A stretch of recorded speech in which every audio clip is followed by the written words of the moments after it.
Strong Voice Network YouTube so yeah live ho na otwo foforo asa akwaba na otwo koba sei na say ipie fie ha na baabi adeda din no say Mina George opoku 1.5 wawuram nkofo frɛ no ebe hene wawuram enti enche kra the program no na say me de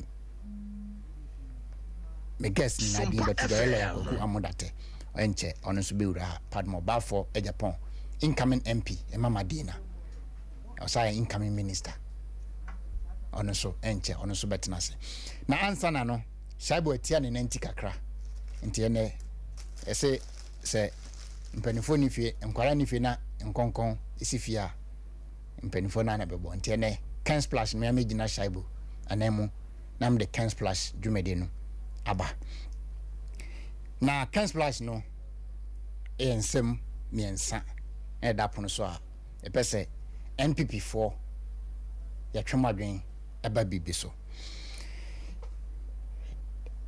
nyina hu say especially vice president oni ni team omuntimi nkudina baabia enye omu campaign and omunye bibia wabra omumbuo no aboken Japan enimtia de bia baabia ombegina bia no mubu na enimtia yaka omumfie na yebeyi ano anaso no aboken ebeyi ano dia na MPP mpanifo ene NPP4 ni bi omo a e ka omo nko a na bibegu a engufo no omo se onokwa ona ese party na wa wote ho wonka obia ne nipa kro no abebo obia edi na wode oboni bi dia yesi adenti ana wakoboni bi sana man mo ye party ni mo no e besre obi nye party ni ensi no obi nye party ni ensi no obi nye NPP ni ensi no bi ena honorable anodom pre onsen kana Japan anodom pre onsen kana Japan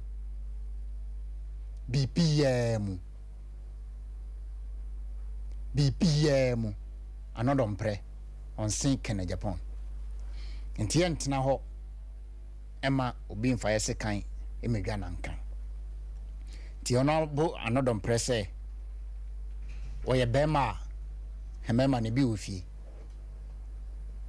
se honorable anodom pre se oye bema honorable kene Japan enso ye bema se honorable anodom pre achidifo so mo ye mema honorable kene Japan achidifo enso ye mema wacheba ifi kwa no to ayampia honorable ken so ya wadoma ko ba fi oto ayampia hawa kumsin oto e kan say jombo e kan say samia oku oto jonkuma eto obia eto ayampia ne bi na de ya ne say omo to ayampia ma e ko honorable ken so no omo so kra na honorable ken abo omo mo if say samia oku nko election bia wa bra honorable ken na ho odin enni sika enka ho aduma ko ba fi enko ba bia enko ya de anase onko defend NPP party obra honorable Ken Japan ehun bibi enka ho honorable Hawa Kumsin open minister edi honorable Ken Japan ene chema kutin dam ko proposition edemao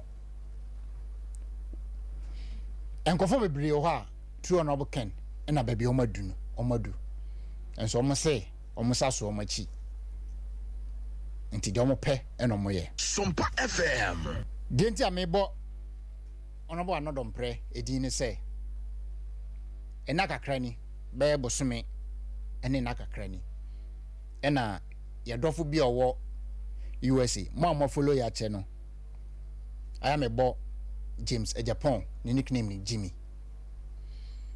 ohun say obia structure billboard structure ewo nsawam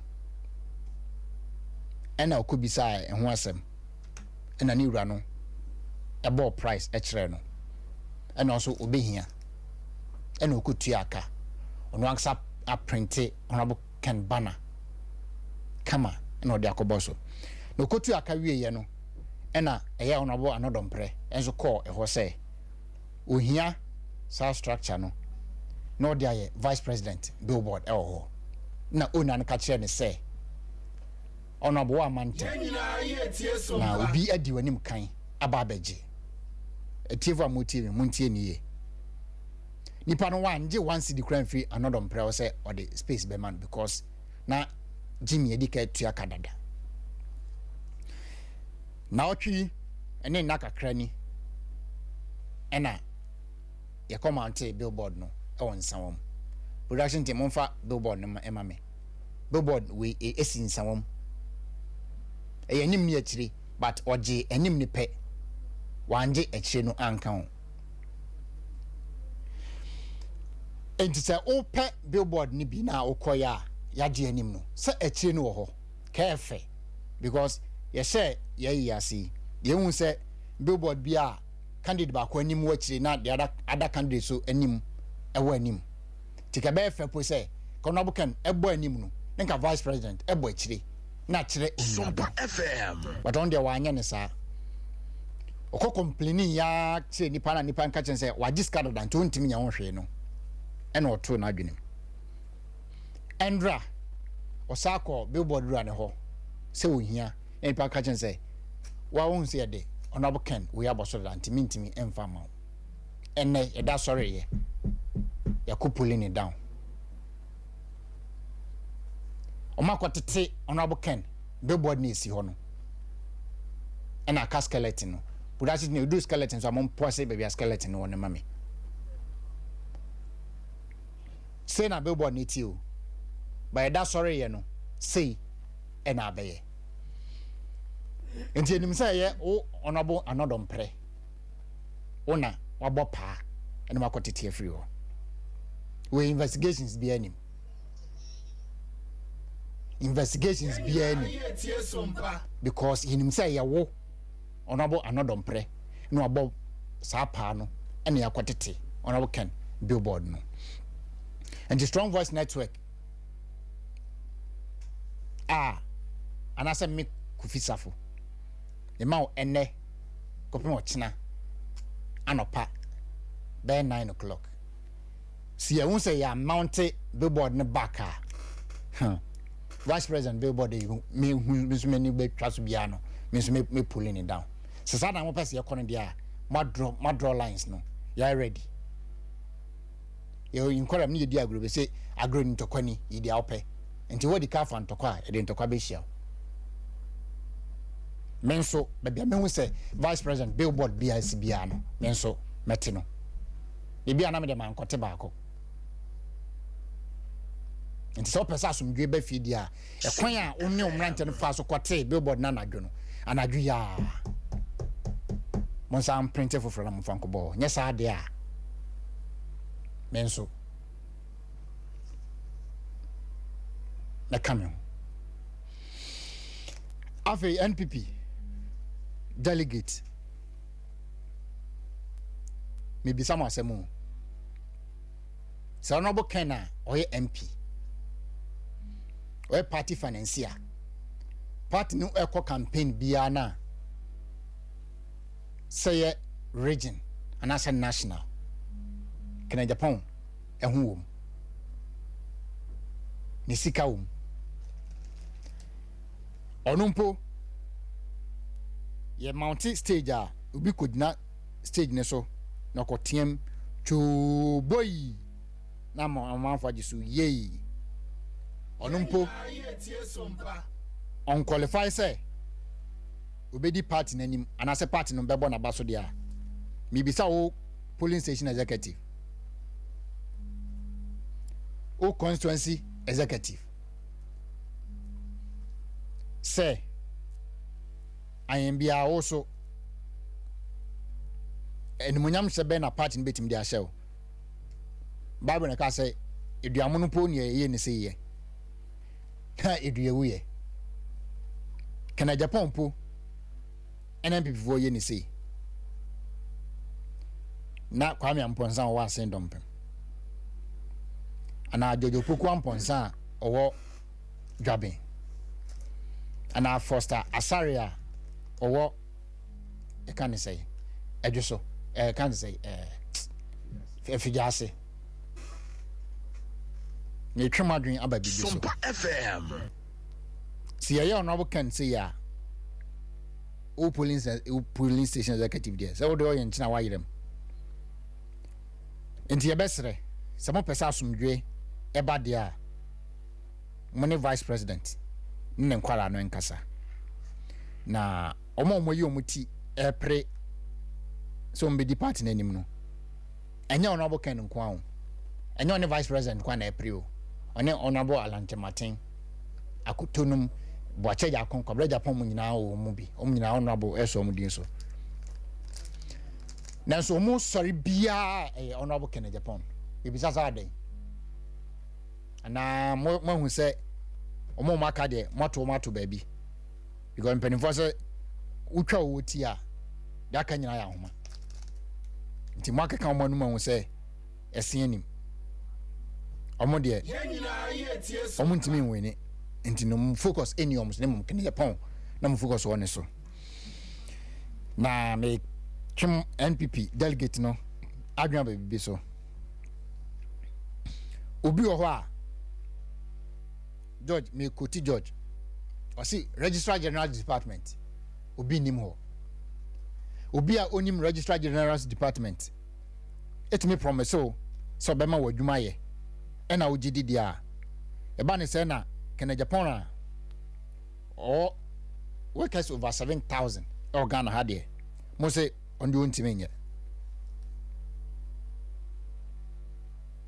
aden obi a o mi adwuma Emma obi wo ha ne nkwarem obi kra betena ansa na obetena V8 mo first kra no onya appointment party ni se nan munyam ansa hotima tena V8 mo ono mpo mo gina mo ebi mo ogide oni mo se SOMPA FM obetimi akreti adwuma ma obi ne nkantom obi a ansa na ye to Land Cruiser ma na betena mu no ngasa wa to Land Cruiser ne bi kra atsenko for kra dad onda mo so ntimi ni party nani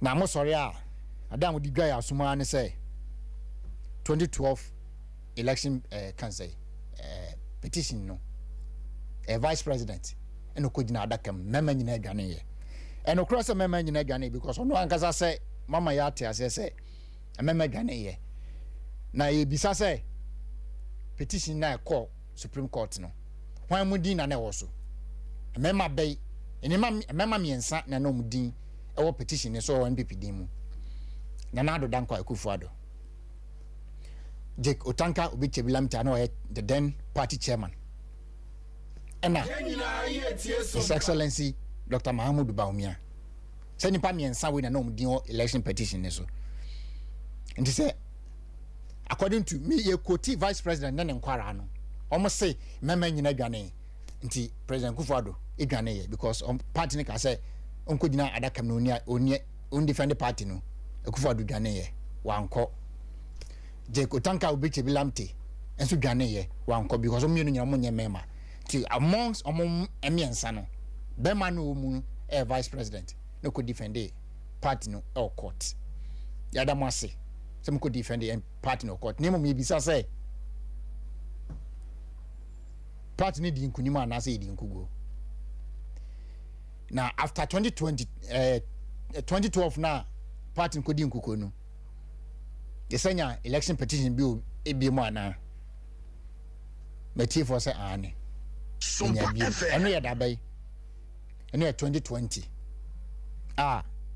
former president Mahama and so ede petition by a copy Supreme Court na a copy mo the NPP ede ko ya na vice president ko defend ye no party ni NPP elusi ye na dia na every party ni wa vice president am ko defend the party no party ni win ye 2020 election petition NPP party nana adodanko Akufo-Addo e win ye na Supreme Court agitumu se nanado ento aso no mu ne man because oye president ya to abama no ani hu so hu new song because and as you court you could win because now vice president and could not come and could dance because who could not come could dance here you and I were not there let's say pio you be some say assemble na see o maybe I could be court and a judge no I was agent on as me see until you court no one to could defend it one sa and nema or the court and I say you be some vice president in the team they say when no man power of attorney so could vice president anemu could ya omo de ma Kennedy Japan wan kwa na ana efi akutu ana adani mo ana Kennedy Japan ana aboache jako ana se diogati when penny be na vice president a man power of attorney so could na that come could defend the party na wanko ye pese yeti na sa ni pana on pe party ni se bibia sa ni hode a mo mfa no ntonche na mokọ ni party ni kolusi ye ko se ye ko pre ye ko dane electoral I can say saloto say and as after satam na afrajan declaration no ko ye ne ka ko over 10 no ye ankope electoral reforms say electoral reforms na ne ko pan ke be ko e kwa ko ye IPAC meeting ase but enye ho enti ye besere mo na mo sorry a mo to ayam piasa enu emmo mo because ensam de nyina ye obi o ye nimbe so ye mo mo twen oil e we poso real estate ankofo ye wa Guyana ye nim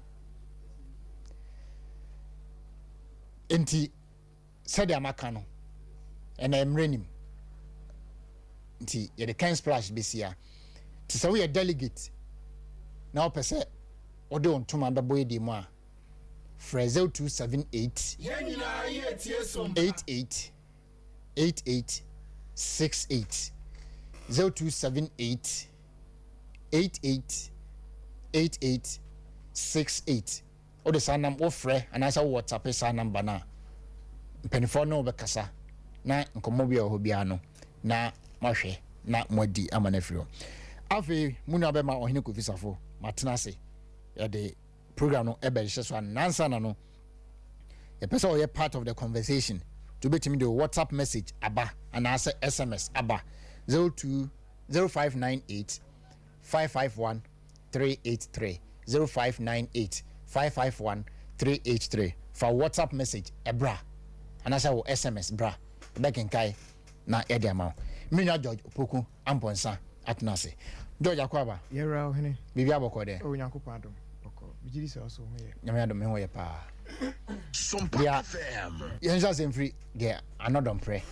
akoye ne so oyene mamini kan na wase na yenche tie4 ne ahwefo a ajebre na omohwe Kent a ewo SOMPA TV SOMPA Radio and all the platforms na sabre mamenche asante dwabenfo a 8am titru ne NPP ma ewo ho na fe team a meni omo ye adwuma ema honorable Kennedy Japan ewo dwaben constituency mechia mu nyina asante dwaben ho so menu apani bi e friend CY ono so nte honorable Ken hu jai kra na ne ma me pani afrim enti oba pani ya nya ako na yie beba so okasem yakopon ya doma ochina na ochwe enti ese dwabenfo nyina se yenkuja CY na ohene o se gofo se me den me omo frame den ebe hene okay ene ma mention say mfiri ho empanifo se ubekum aboa tromo no adware sasadro de akajano amfa na mrante sem na nte kwai ase wo de no to nchen a na mabisa me ho se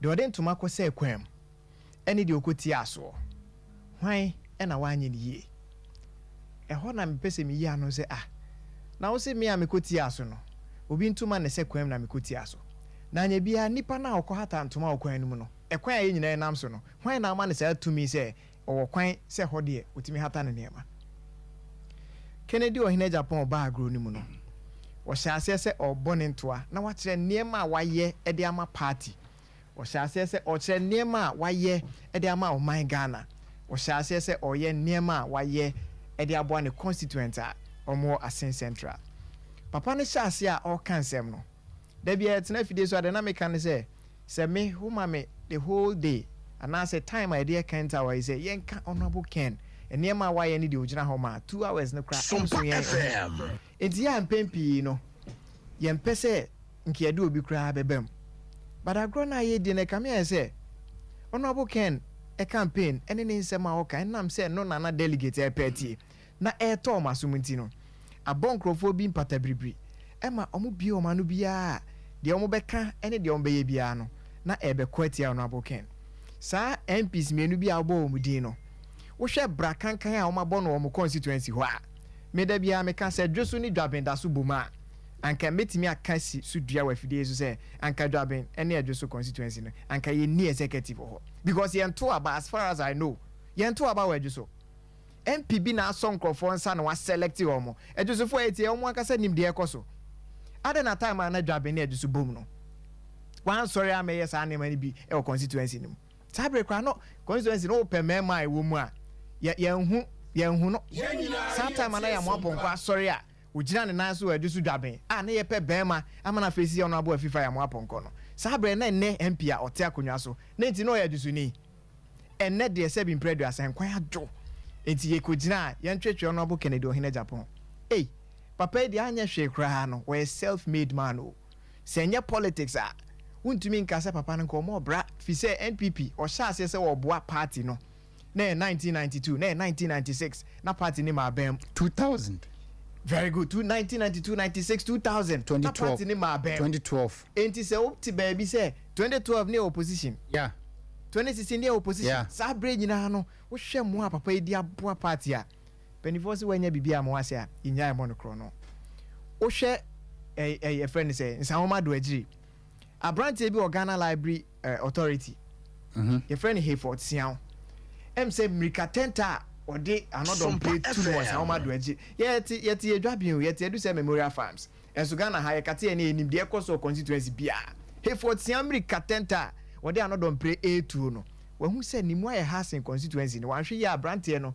ebetwe na se akonwa enti ene ma ne nkofam vice president ho pampe said they say bi somro etua na ntwe achi no na okwa ode na kobi but ye kan manate say ope say bibi de ehunhuna fulani ba enye na ntwe abebe eti say na dwen ni say honorable Kennedy ohene Japan wo mre say no de enfa ne say wo si wagya bibi a chiri di kra sa billboard no omo hwe na omo command billboard no say nya sa de a he si ebekwa yebekọ dwa no hene yebeto bi niema ye nto bi niema de ene yebebọ mpa ye se nso nton se ye nyina niema no bi ansa na niema enkofie sa billboard no say honorable Ken ne photo sense na enye ye a politician bia so photo sense a enye ye David enti mpanifo a what the new patriotic party a honorable Ken sorry ya o sense so ko ohuru nanim o si na aboboa no amo say drop your weapon no sabre na nkofo atwetwe tuo atwetwe aba atwetwe agyan ne nsekan o enso no honorable Ken onka bio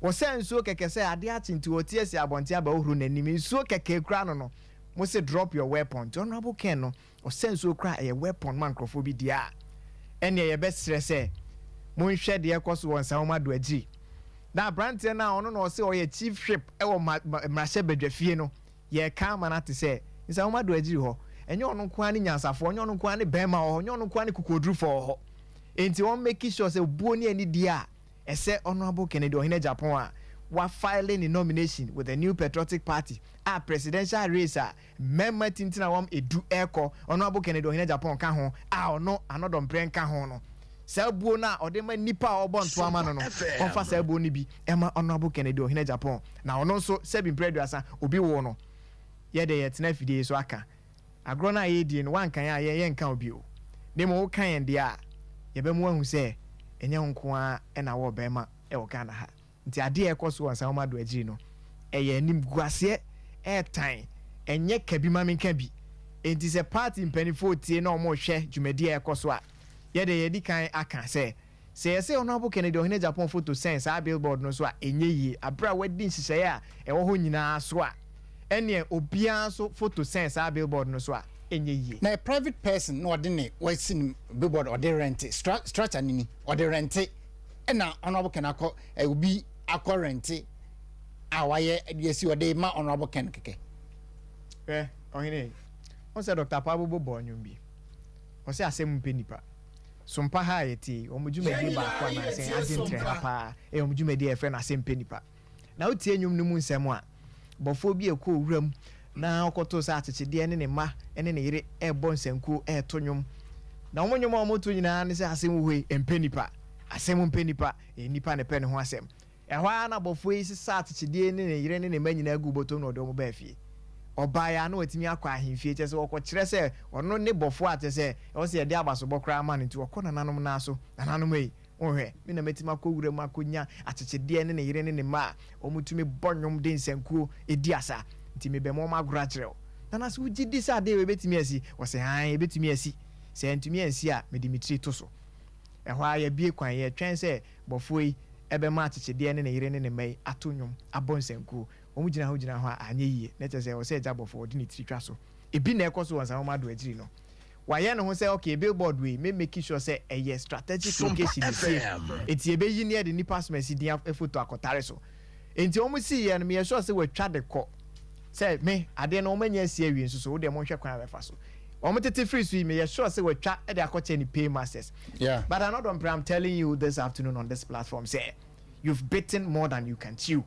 Honorable Ken photo no say sense a billboard we so na enye yi a sa na aspirant bia so photo sense so a enye yi it is person asundwie e ban sa homa do agiri any across the length and breadth of the country agro na ye de nipa du ne de obi anya obi a o it is what dwen say wo candidate no ye vice president it ono de sebi o ye de ni photo tare ba bi yi a me so ye say obi ntumago e na de me de me wo he Honorable Kennedy o hina Japan ono na me gidi say se be kan no kre na nye ye fu ene ye de nam ne mu ye dwen kan ahwe party we say ebetime gina ne naso na ya akono ne awi ni 2024 a candidates like Honorable Kennedy Japan on ye de ne getumi ti de ekoso no party mpanifo mrem na adwebro embranse o mado agiri on me dase George Medase Inia George Opoku amponsa na motene nka no lawyer Kwaku Amondate atenase Council yes sir bibi aboko Ajamiso no kron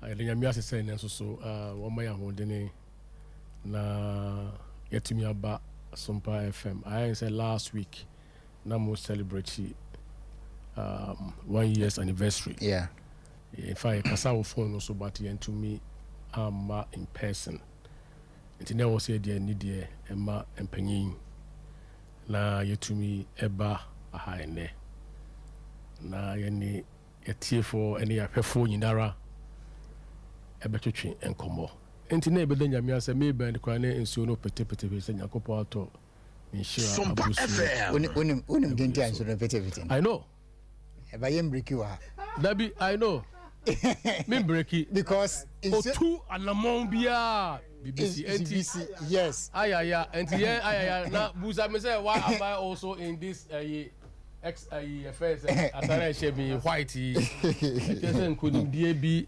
pue bibi course was santemamu agidi pue from the said there baby obesi bia nsuo ene ahyense de no ene so nyankopon a kire enti yen de yen no ye de ne hwe niema what you say ye de ne hwe niema enti ma me fast akwanya nchia me ma me ofie anti comfort and yenchia all the comforts I can't say swami comfort and dumpling comfort and yes anchia a friend is abusuafo nyinara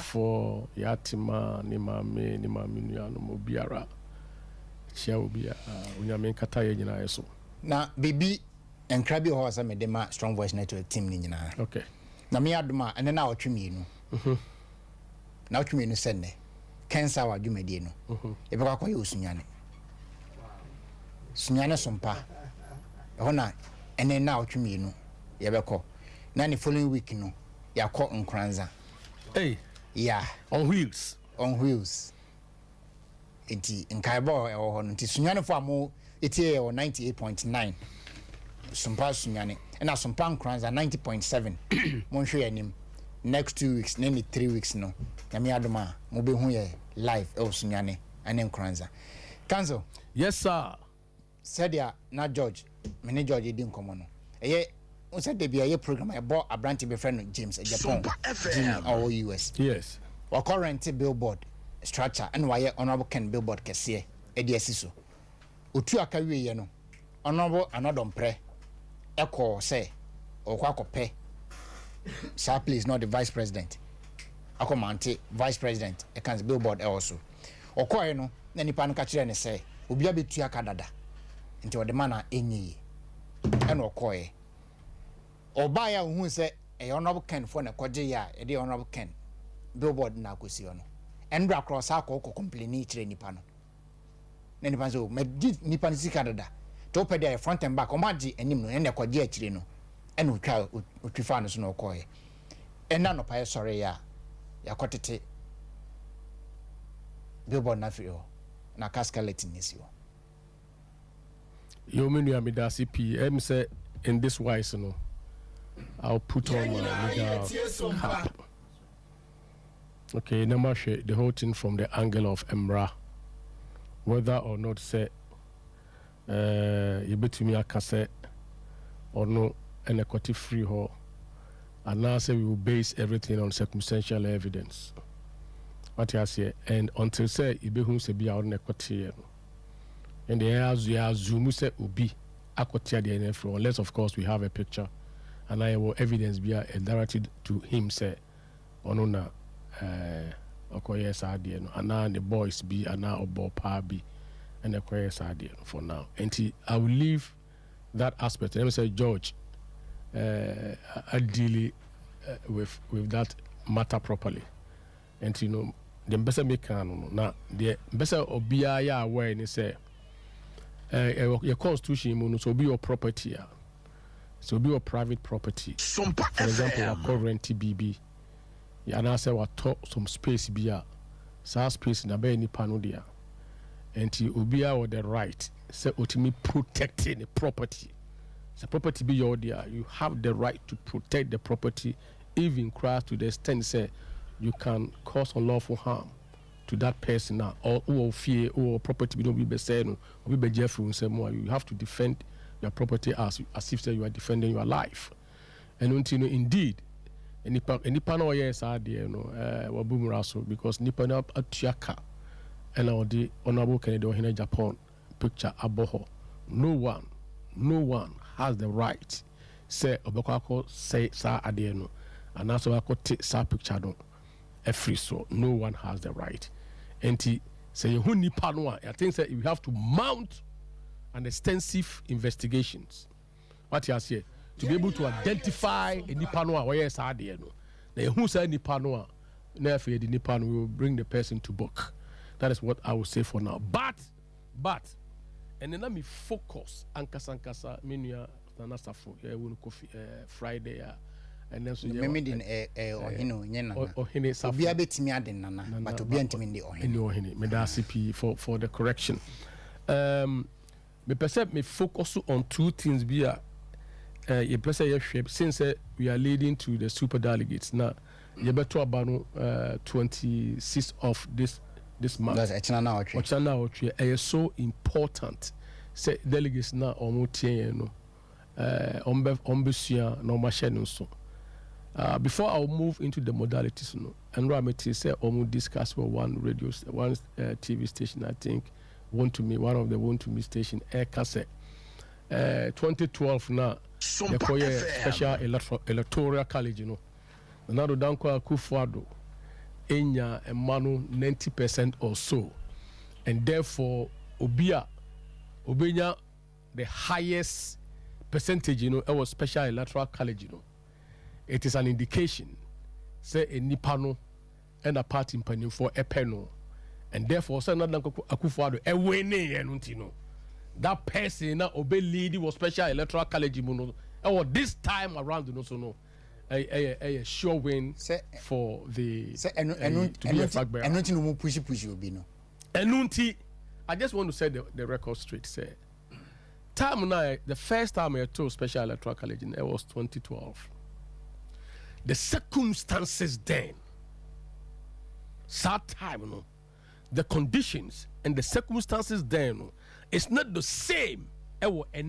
emre baby na yadru sa time no the candidate na omoto abama no man overwhelming majority no enye the same candidate na sabre original sa time no obia ni ho a okọ grassroots tour or start say all call the constituencies no any polling station agents polling station no for no according komo na special delegates no there am for to talk new year at the end of the day no na yakoto aba na yi flag bearer from the grassroots and ne Kennedy or Hina Japan or two anamon akọ grassroots nase anyone more than Edin Komo so far wako 236 constituencies and the grassroots only be for no a sihine a two hine proper Edin Komo amba one so the aginatum and it's obiting crying radio station be and TV station be no all yet botched analysis say unya ulidi the super delegates it presuppose say obe wene your friend is a flag bearership. It's a wrong analysis.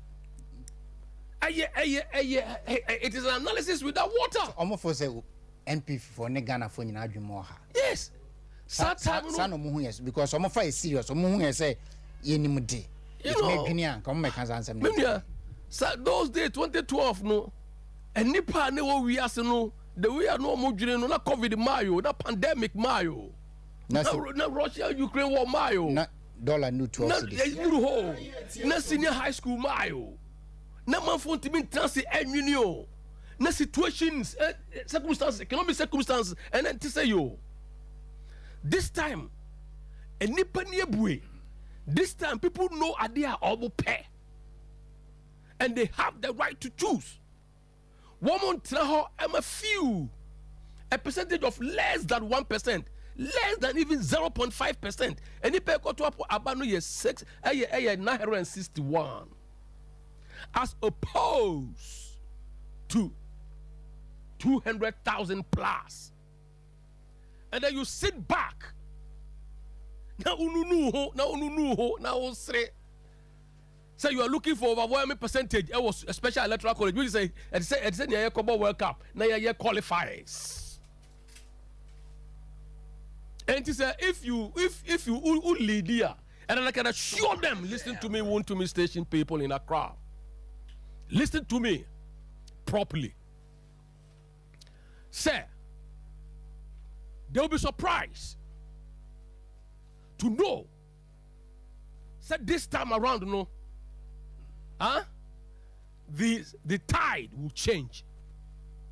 This time around, you know, it won't be like the ancient days. Over 10 years ago, a decade.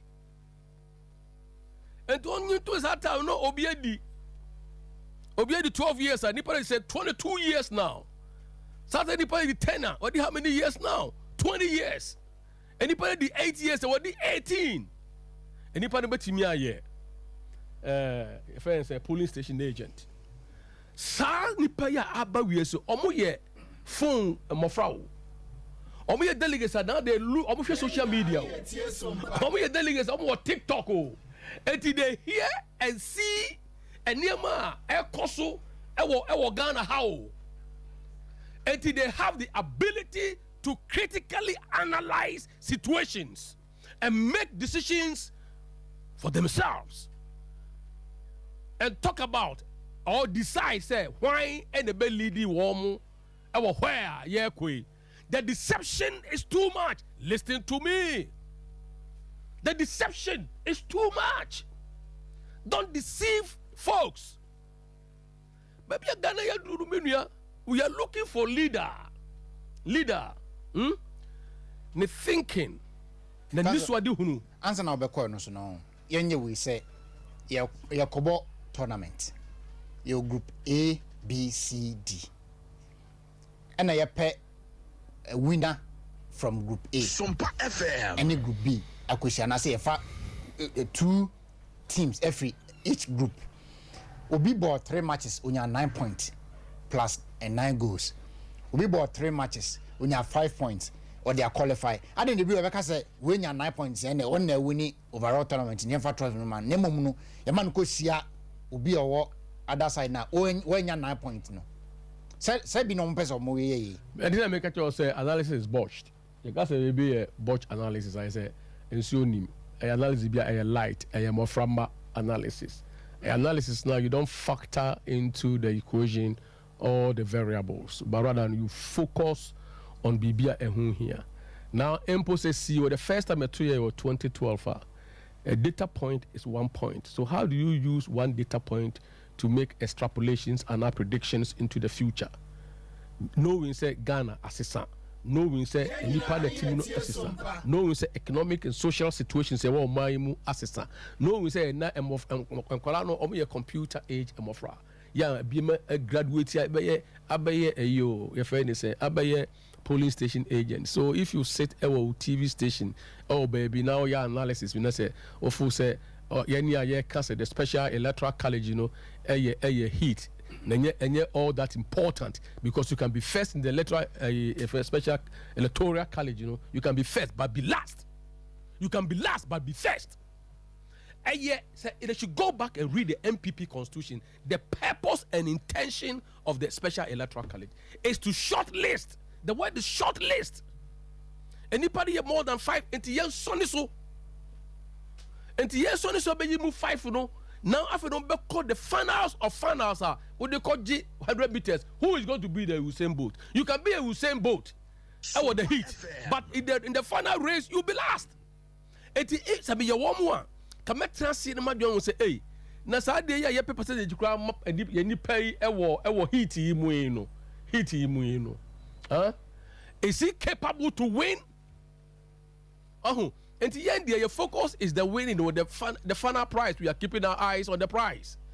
And a hard argument, some more hard analysis. In fact, they should generalize things, but rather they should do a critical analysis. A beboa amadi omokano ato asumu. Less than 0.5%, you know, cannot determine 99.5% one decision. Now, back to the special electoral college. On the August 26, kotoa banu. Modality say a woman and say na ebidum enim say kotoa banu a omodi omu phones ebeko ana omodi electronic gadget bi ebeko a sa gadget no ombet oto abanu na watwa no da beche was o metoma o yese ma. This time around modality ni say o kwa ontimi mfa u phone enkoho ontimi mfa bibia gadget bia enkoho se o de kotwa unfonini na da beche obi. You cannot do that. Enti omo koto abanu mama omunsro se obi wakotwa enfonini se oto abanu ma we ana wanto abana ma we. Nobody can do that. Ne tosu mienu obi wo ha yesi abana okoto no ye do serial number bi ebe trace uni ehun se Mr. George ana Mr. Padmore ana Mr. Kofi oto abanu ma abia Honorable Ken. Nti adwuma wo ye no post awo de begia furu so na be say enye no. Yes, there will be serial numbers, but the serial number no, it will be so complex, and indeed it will be very complex, a alphanumeric type of serial number, and it will be difficult say you betimi trace a particular serial number to Mr. A or to Madam B. Enti mo bi anfa serial number so ehunu na wo bia. Ne to so miensa abana ye koto no. Se obi ba ho no ka se me ye regional executive, ana me ye constituency executive, ana me ye government appointee to say be a MC, ana say be a DC, ana say be a minister B, ana say be a CEO of a state-owned organization be no sa enkrofo amabobo mu di no bia no ha obetimi aye obetimi aye agent for anybody. Obi a auto abadu bibia no ha obetimi aye agent. In the Okoto Wabano, Bensro, because Uncle for no be to me, agent, agents never bahono, yenum bisa, ɛna ebetumi ayɛ agent ɛwɔ hɔ nea ɛtɔ so 9 ɛne sɛ oto waba wie a na wafiri ayɛ dɛ wafiri hɔ da wokɔ mɛnyina hɔ sɛ mebɛgyina hɔ yɛbɛ sɛ obiara bɛbɔ kyɛnku ɛwɔ hɔ nti mama obiara nsoro all that we are saying sɛ wokɔto waba na have your free mind and conscience to go and express yourself and decide nipa a woto waba na ma no obiara ntimi hurahura obiara ntimi ma wo hanya ne to so num aba no yɛbɛto no between the hours of 9 a.m. in the forenoon to 1 p.m.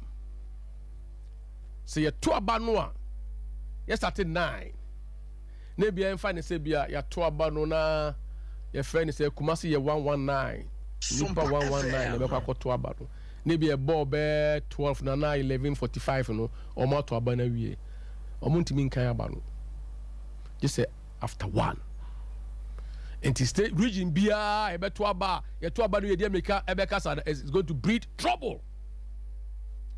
The Tosunsia obia our control to manage this election. Enye regional executive biara, enye MC biara, enye MP biara, enye any government appointee, but the electoral commissioner, electoral commissioner, and the regional police commanders, and the bear around the area. And you see your freedom to express yourself. And the around the area.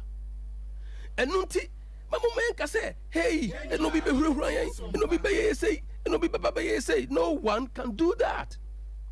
Near Tosu and soon, ya the ballot boss no bar.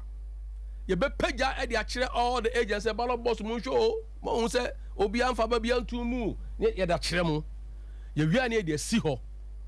Na easy muntie ni ye na easy e de ono ni seal ana ni lock ana ni crado atum watum awie no na enipa 10 na almost ye omudi wo ballot po ayi no ho no e friend say no post no ho no yeah obia nso what the right and the privilege say ono so de ni seal e beka kotum enyen hye say Mr. Two so the betumu on fan tumu yen fa on but yen de the betum yen nim ne ye be ye yen nim de ye hu yen nim de yate and they say de wakoma wo de wadam de wo no e hot na wakoma wo nti ye be bo ho by to the T a whole region and as a national elections cry no on can provide it seal e ma call for what you say eti police station no bibia ye make sure you say ye ade na ye no yeah people take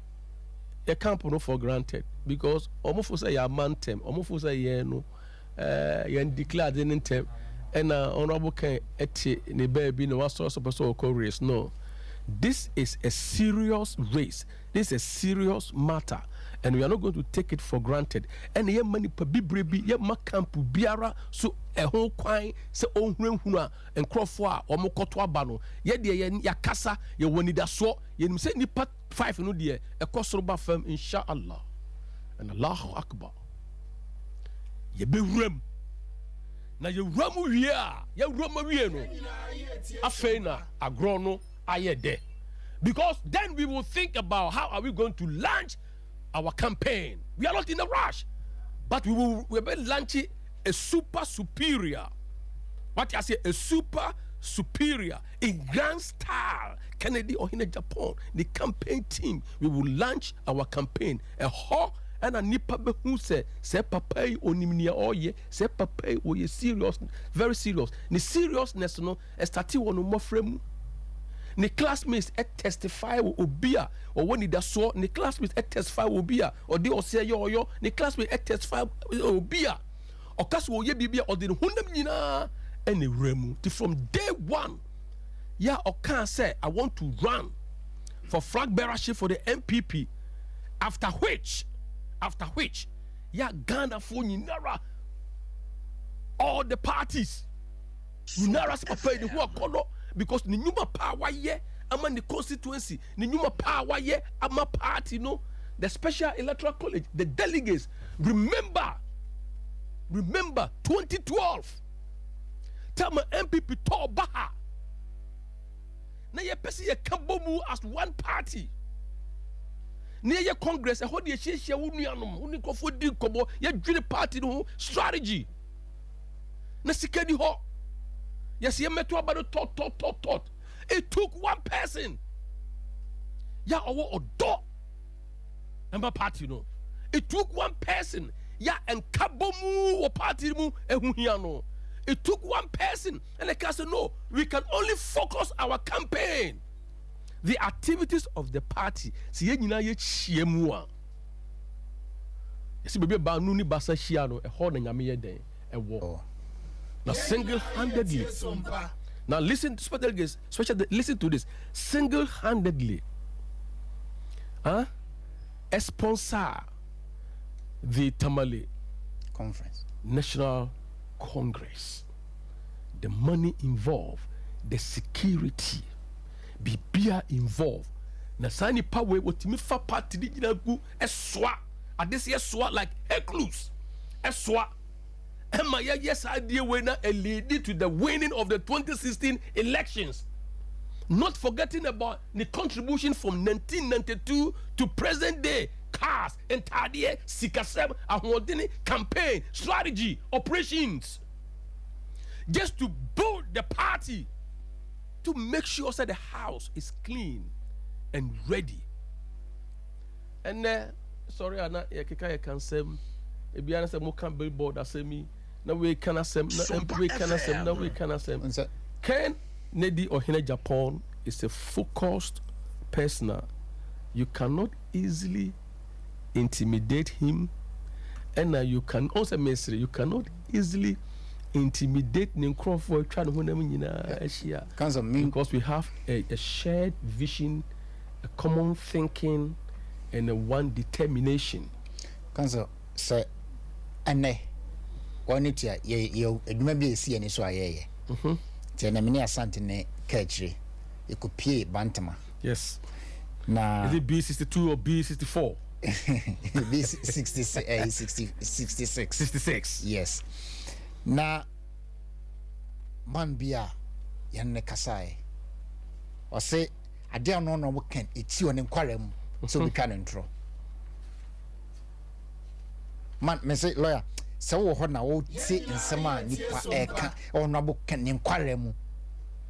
Ade a ono Ken ochiwo no nkwala abrim se obika ne ntro ana odi aba ni mpadi brim cancel ode etevo mun nyabotre mai maminko before we come maminko to ade bi in the Bible o se aboframpo wodi ni niye eni hu no se na de ye beye yie na atene abofra wodi ni niye eni hu no ene papa bi so kasae no so ne ono abo ken ne ton ade o street so o se ono abo ken no ye born so melody if you say omo ton ade o street so on na de buy ono time no ono na de buy enti lawyer emre na so say be kwa kutwa ho aba na nsa na no I mean kai messages kakra na before I make a message so or some ye correction and answer me ye operation be okobuno any other places now SOMPA FM for start air for delegate for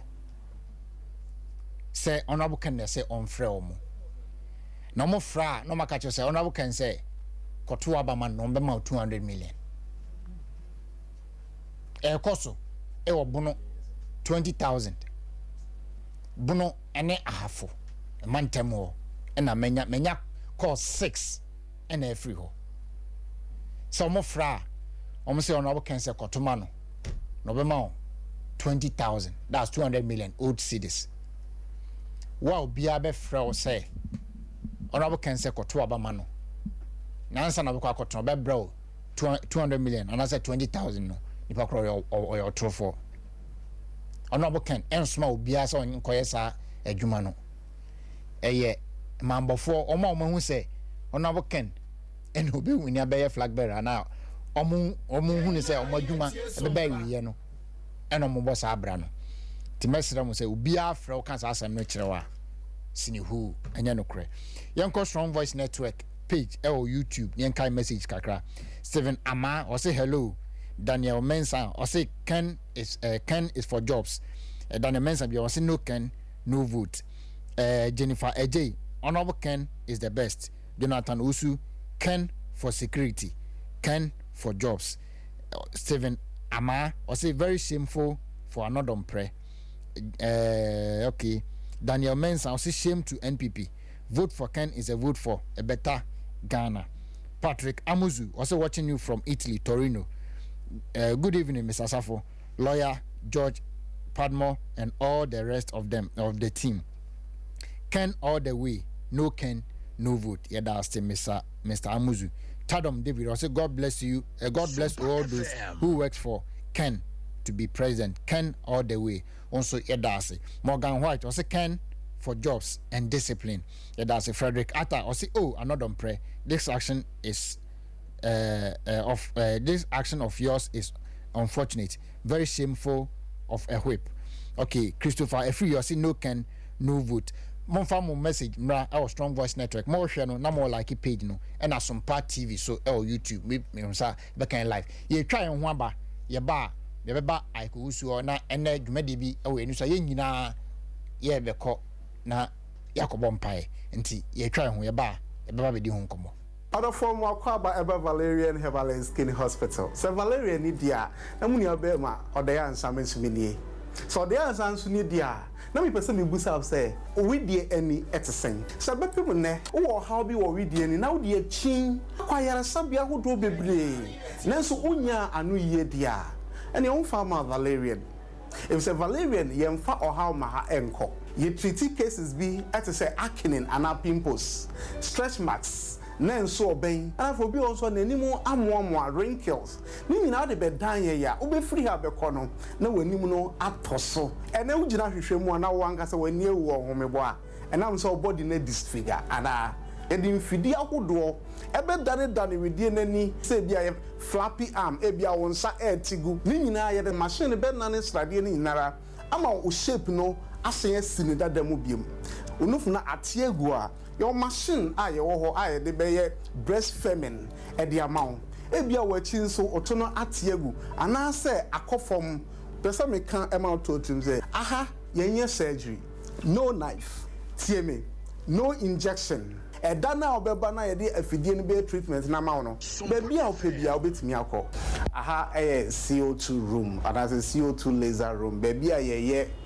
treatment ahodo ni nyina ye use laser e de ye the baby to say stretch marks are oba ye fidie e wa ha ye the CO2 laser no e be hwe e de amount aha ana say why ye tattoo ato ho na pese o paper tattoo ana so wo kutwa bi e wo ho pese o paper nti aha aye laser CO2 room a ye de say treatment ni nyinara aha say ne body reshaping no nti oba ha ye wa fidie fefefa say bia o pese o ye breast feminine ana so ye both enhancement you bet me amanu for the gina fine. Yen use knife. Some catch them aha, yen use knife. Ana yen wo pane and so ewaha. A machines no any di juma. Your machine so if you dear hands wa ye de fat reduction. So be up a flat tamia. And your machine if you answer na ye better to study be every baby. The machine we are a bit done study in nara. So we will be able to abasa na atiegu. And also by the machine ebe so action study ni nyinara ye na se study ni kofo mo body no so ebe firm e the amount o share machine na o ma sheda no ma customize e the amount Valerian eti bra ye odomi market any opportunity bank na dey fe ni ma na ye ben adesman and also o kuma senso ni mpatemu a hwehwe ye chiri kwan e o kentin kro no market T junction ne so a eni nkita ho e o 020 8004883 Valerian Herbal and Skin Hospital. Uncle Fair, and near him that's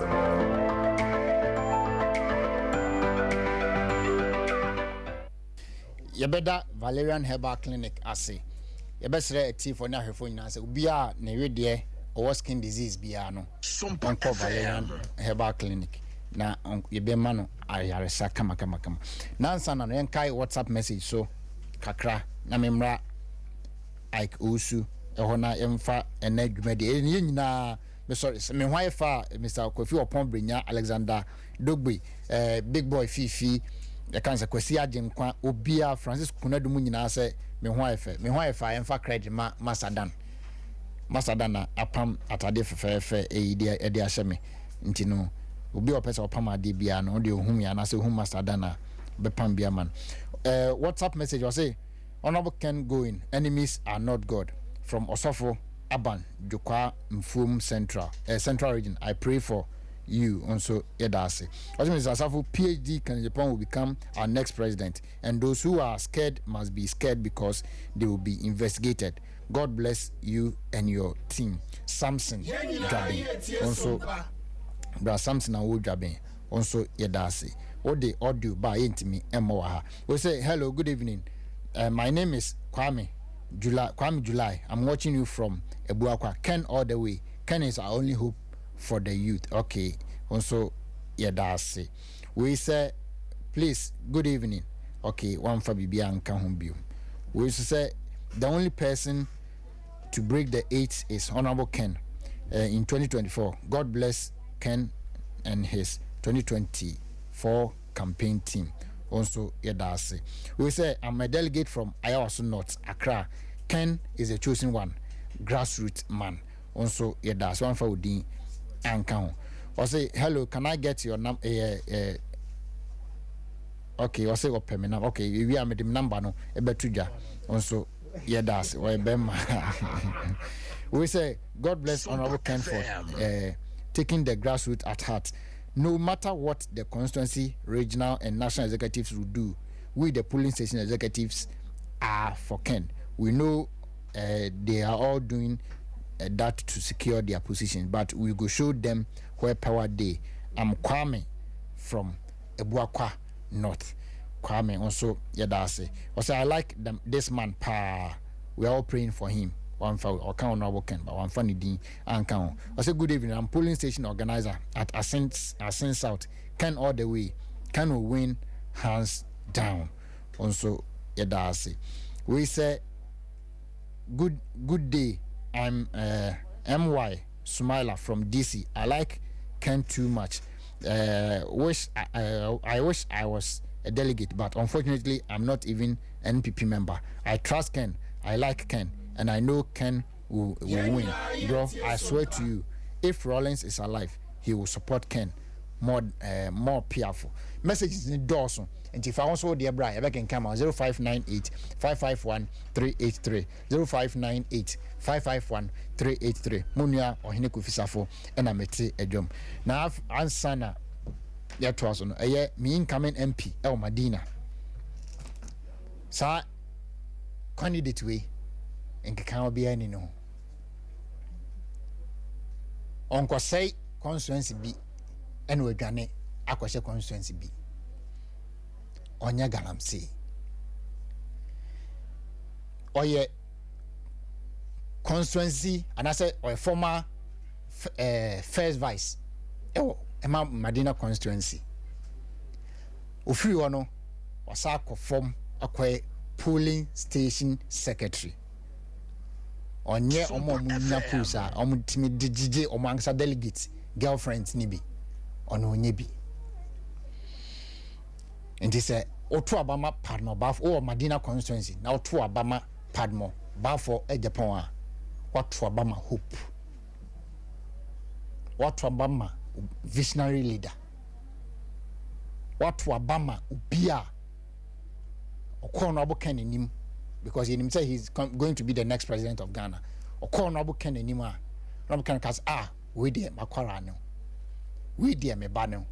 Ono abokan enu hu Padmo a friend name. Mr. Padmo. Ono so osa enim akwa ono abokan the friends Bema enim nyamfo. Na asa na ba Mr. Padmo so no. Ma me ko Isaac o. En na ye nyina ye wie program na ye na ne kire. Ike. Bibi aboko.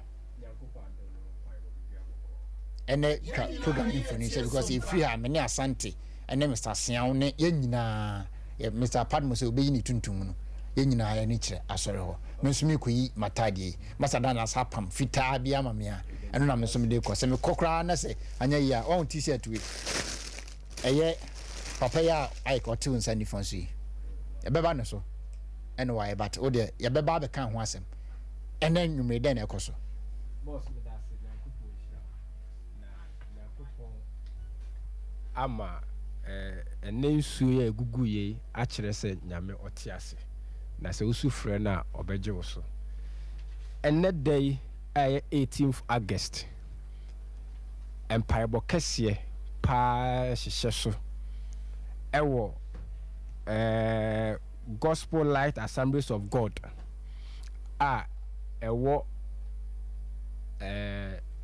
Krofrom SOMPA FM Krofrom me part of Krofrom ɛkɔ the airport roundabout no Asori Junction ɛhɔ ɛna Gospel Light Assemblies of God ɛwɔ ye frɛ hɔ Asori Nkwanta ɛhɔ na honorable Ken e buy no okusia NPP delegate okay Asori Nkwanta ɛhɔ ɛna ne MPP for delegates honorable Ken adofo nyina strong voice network team ni nyina ye nyina ye twa ahia wɔ hɔ abɔ mpaye akyerɛ ama ɔman Ghana ne abɔ mpaye ma bia so honorable Kennedy Agyapongo Japan so ne abɔ mpaye ama bia sa so delegate so ne abɔ mpaye ama nyame nsa abam because ye de nyame di yenim sɛ Nyankopɔn ne betima si ɔhene ama ɔman Ghana na ye de your team now.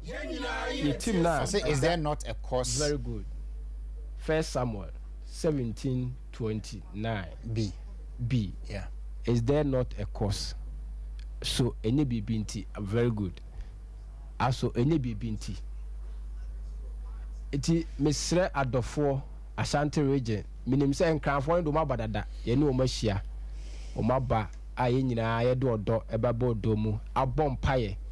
Ni nyina se kyerɛ ne sɛ Nyankopɔn bedi yɛn mu kan ama bibia ayɛ kama at the same time no waba babɔ mpaeɛ awie no ɛnyɛ sɛ wabɔ mpaeɛ awie na wokɔ saa akwa usa benya adwuma ayɛ baabi a honorable Kennedy Agyapongo be pie no enwuma pie wɔ hɔ yɛntwa wo ntorɔ bra youth especially youth no a wonni adwuma ayɛ no bra after service no SOMPA FM yebe manyuma ewo ho nti madaroma obabi bia wutie me bia no obia nya ready na omra na mamenchia chama mankwa waya ade pa okay ena Mr. Brefo ono so waya ade pa ena lawyer Williams Kusi na ni nyina ntwa nkohia no yewo asofofo kuku dam omudi empaibo yanim ama ye nyina ye twa ahia bom mpaibo ye de mpaibo no mepacho ye wo Labi Jima Evangelist Labi Jima obia anim no odi animu kese pa na Apostle Dr. William Kusi lawyer na nipadodo na anim se osaye Apostle yes, ya de tutu eno bi mu fre ezhwe lawyer ya Apostle kase a Nyankopɔn sa wɔ no so at the same time no yes I will Fusu Jima Agyemai Apostle Fusu Agyemai yeah Agyemai yeah ye wo kuku dam bebrebe ta kyire Prophet Paul Kobina ye wo kuku dam bebrebe ta kyire a omoba ministers Otega obeba bi Jobu Ampon beba Kullywood ono so beba IBJ Minister IBJ ono so beba ena yenipa Ejako so ebeba ena yenya ya de nyina Ampon Great Ampon the Great Ampon ono so etua ono kra de waba beduru a yene no akasa omu nyina obi are ready ti mesa asanteman say ene day SOMPA FM bia omumra na yemo mpaye na yemfa nhye twede Ampon animonyam esanse ono so wo ya de na de ne bamu bia ewie peye me pesa wo kire madem kakra wa o se obi amra be ma adwuma na ho no kire mu kakra e ma me pacho de tie ne say ye ne Apostle lawyer kusitina se no nkrofo ye enwuma na ye organization na no nkrofo so buy say omo so ewo enwuma kakra bi ho a o say omo so e de be support honorable ma youth no so nya enwuma eye na enwuma no adwuma no na me pese me de be to din wo ha say but so ye youth na ofiri say ebia otifie for now no unyanya adwuma nya ya enye adwuma kese bia mepacho enye office work but adwuma at the end of the month at the end of day kra bia betimanya 100 cedis bi 50 cedis bi maybe at the month no bia betimanya 1005 bia oyere ho a betimanya bia 2000 yeah ego enye adwuma huge adwuma bia but adwuma as a we school tifi unyanya adwuma nya ya obetumi ayede twitwa wo ho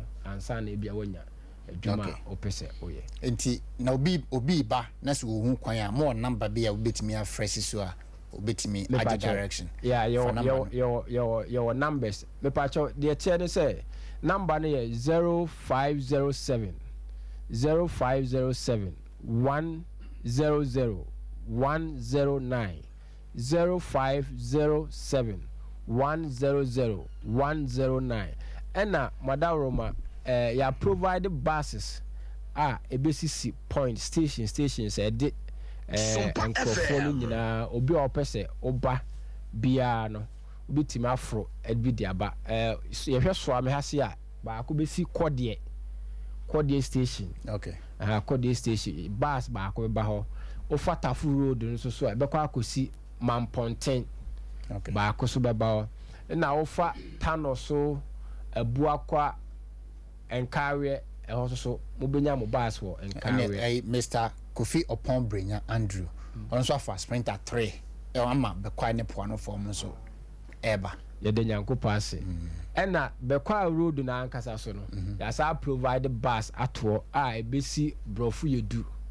station no so sesa nipa so di omo ba ntimada roma enye se bia wo ba unya bus nko na se won ntime nya bus ne kra ma wo de bra na se duru se wo kwa ubenya bus no e de akọ ye nyina ye di ifri hape ye nyina ye ko eye kan say gospel light assemblies of god eye asole kwanta crew from asole kwanta nti ye nyina ye de ni e kiro na anwumre ko bompa gidi asenya nkopon na ye wie so a ye eda fiada as ene na otwe wo de enya o hyeso se wo betimi a fa o ye fun to ho wo betimi a full day a ye wo betimi a half day so a ye ne mfa mompa ye se super delegate election e da enim no bibia be call 30 cause ye edru se ya na afi oma sebi oma nsuru nyame ensom nyame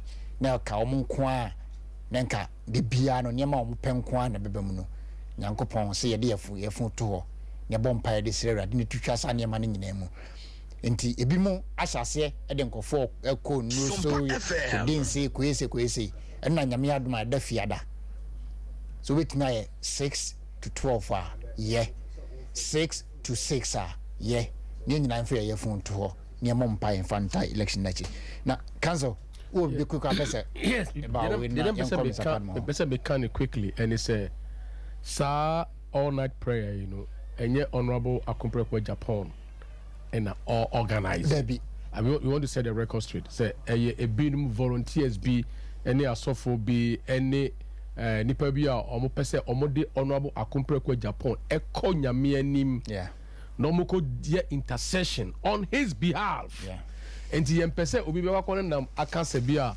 Kennedy Ohene Japan or organize all prayer anti obi amra na oba enwuma bu ho oba obenya bibia to bottom. It is not about enye ono na emum ebinum na atrans ye hu se ba bia ye duro no ye gwan kohye bia ni nyame enti wo mo nkasa from their own volition omo pem and omo decide say omo ye we akobom paye asenya me honhom ni to me honorable ho ban nipa bibre bi na eye sa ade we enye Kennedy Ohene Japan na organize wo hwe na egusi ya there were apostles and evangelists near you know omakomabum say onyame na ye osahene onyame na ye tumfo enti omo organize their mom enti it is their responsibility enunti eye wo mu trimu po na momunye ken original Japan ena bia obi beka say ye kan yo ena ono na organize no enye yentimi money din enkasem na mum omo ye e dia share ono animunyam ne dase Emmanuel Etriu or say mincha lawyer ne Padmo man or hair from Accra and said an American a incoming MP no nkeka obi ani no nkeka obi ani because you are say ope o mo dear me power politics ma uyi kana Padmo ena o because obi o Padmo so ni nsa e de adwuma ko hye ni nsa say aha na me do wa hye ye adwuma nya ebidi e fa bi hwe o yire no ma na fa som party no ono so ada no kwanta sa dia another prayer aduma ba kuba finum ene e cancer other people no apa ono mo ken kwanta no Mr. Padmo ba ko so oso ne nsa position o se nko no Padmo ko no o se ono aso ba ko nsa edne ko house to house delegate to delegate ko campaign man no be wuni e o wuni wi no because obi a promising so beto dan man no wa man car we use kind of crown vanche no we use because say when we need the obejene car in jama no so na nya so keep car sanya mani bi na ekoso madina say they are no mo de ye honorable ken no say de eye eja no sanya de ye oba no nti eja no ka na de say oba de can imagine de ye oba no be mani nyamfo incoming MP nyamine sihine bibi aboko nyamiado about you fit them nyana kama about you ana say mitim na wo sa me pair off then since the city corner the first nan ke bi say adwendwene na my adwene ni ade ba but you say grey hair so they sign of wisdom you know yeah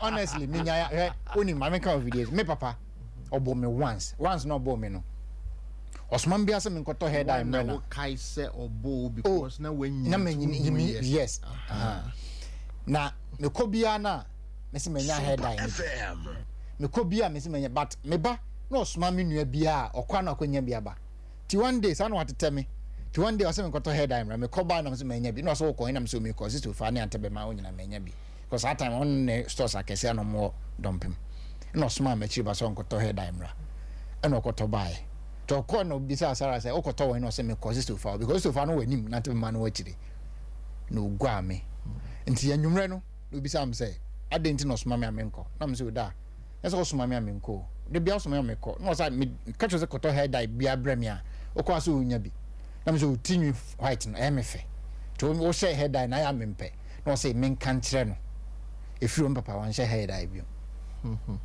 nti me head gray hair emefe the nyamias yanko me da se men share with you for ne omo hwe yi nyina ye tie sompa program will be any program no ne bota ye ne ne dwumadi esi program ye ne so ye nua panyi ye ofa yekunu ya downfall honorable Kennedy ohine Japan Edi ben no de fro. Oh, Oshabi of frame edim you know. Only once now honorable Kennedy Japan abomidim Padmo. Only once. Yes. Or Bob Padmo. Now just about 2 weeks ago in one of our meeting in Obodi. Others over for Bemen Munyam for an name because of a Japan. Yeah. Japan. Okay. And Timadina be a Japan or Medina. And the of frame name and offer me Bemen Yamfo. Now, the Intia may cancel say when say Nancy Penny be the candidate back could be a chi. Oshab no busa me say pursue who I didn't tinam could be Kennedy. Me mani moye back up. Man kwetri nyafina me better out because ondim niema Kennedy I am a party no ni baby but no pursue who. Why not other candidates? Because we'll be able party.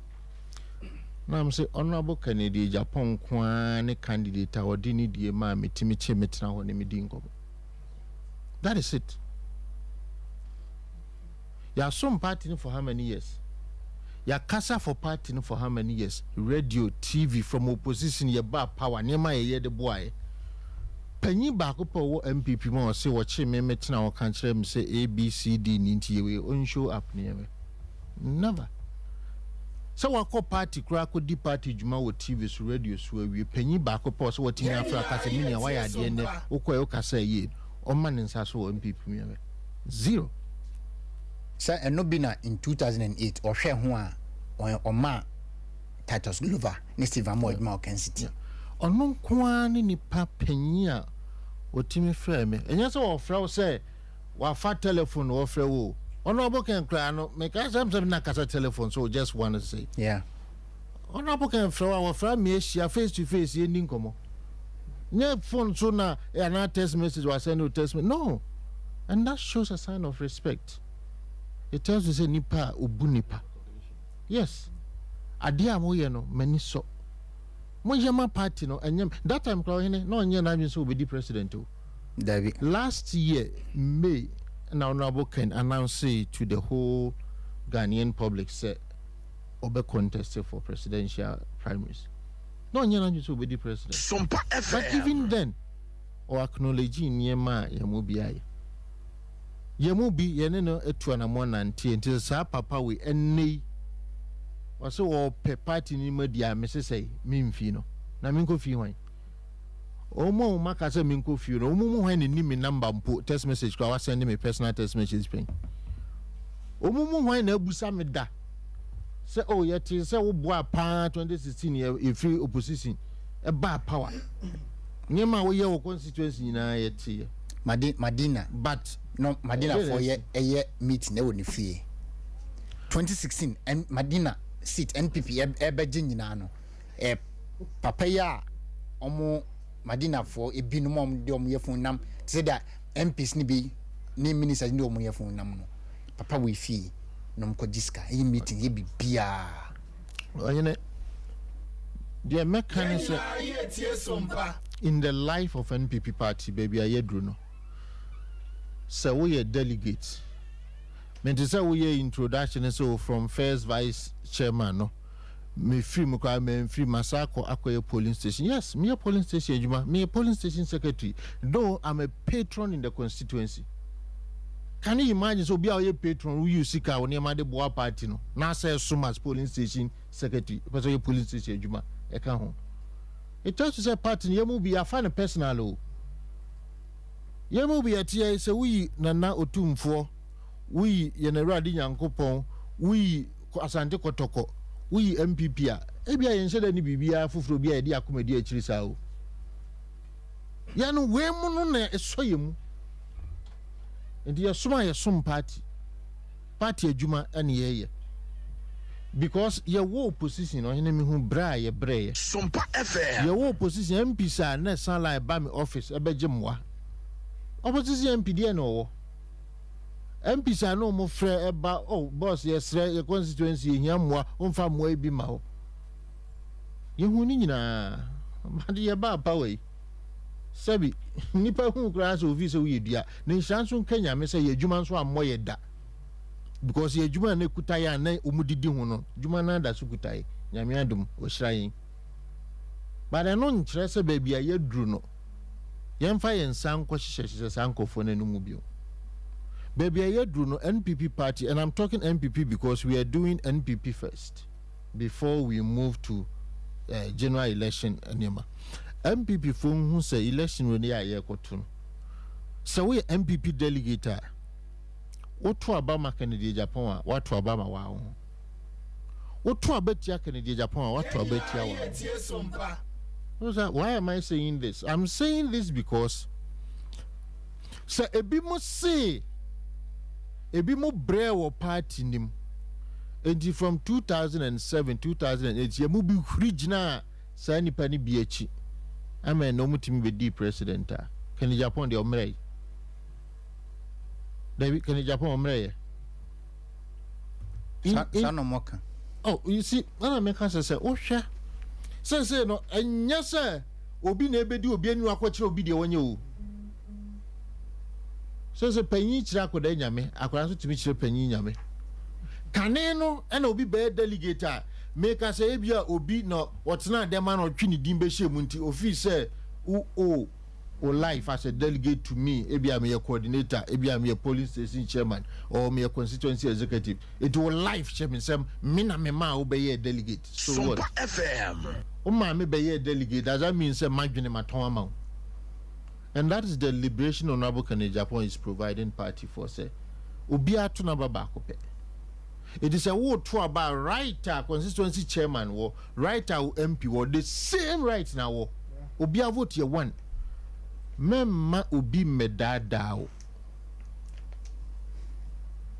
memma obi medadao race we say Honorable KENNEY AGYAPONG and decide say obetu ni na ko each constituency no makokasa nka by now office MPP a momo pe 10 delegates nka hwan 10 candidates no hwan na no be tu sa na mo no hwan but when on no shas ye pe ene we you know bia enso so pe constituency akọ bia so pe constituency akọ it tells you papa no odwene wo delegate no ho odwene me ho na one ni team na so mo obisi si e share cancer wasi nse ebi so aba ebi so aba ji omu awa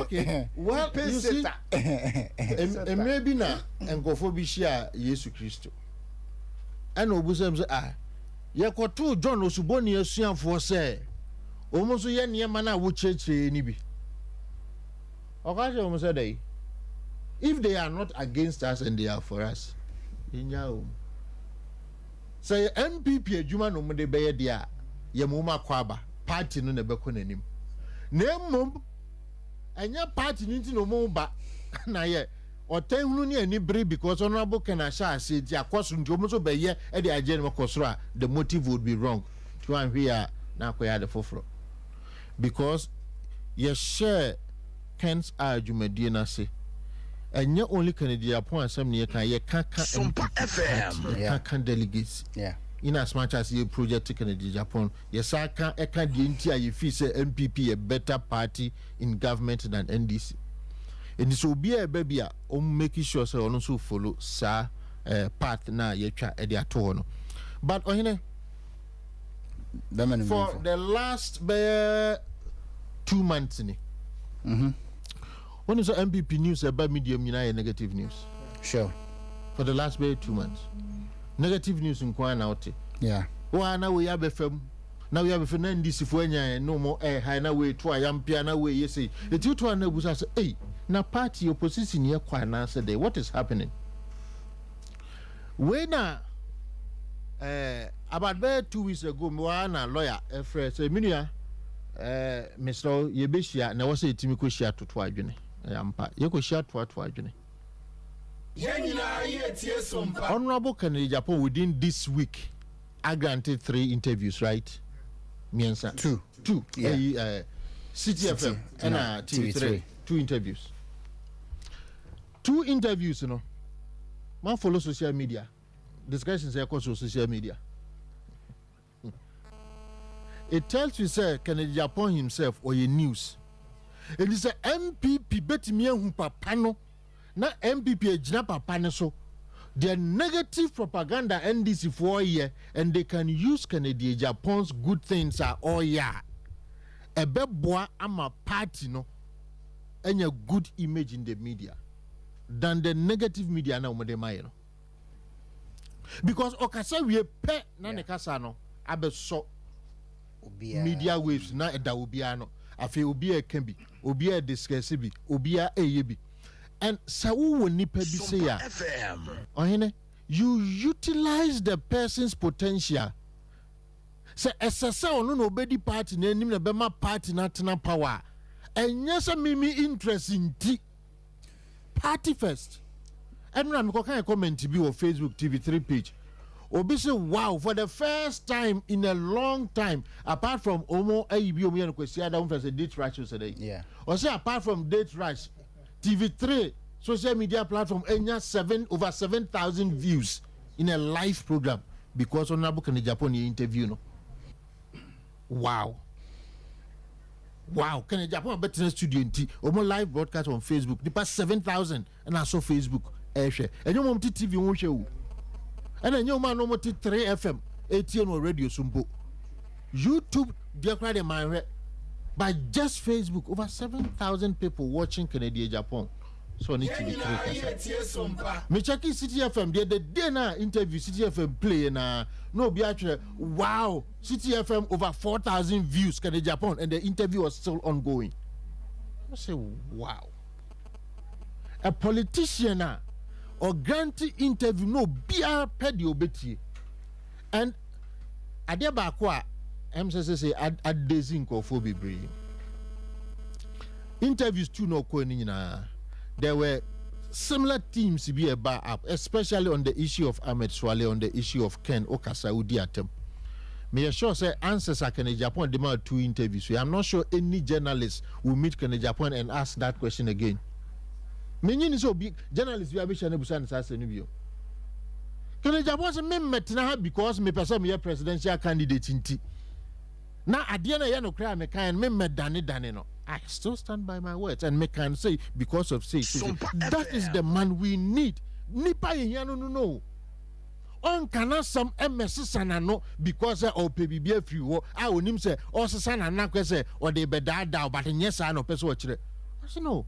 O gina so kan de o kan no. And nothing be obeka bia so o ma journalist no the contest before why he said the o kan na journalist no a movie from the topic.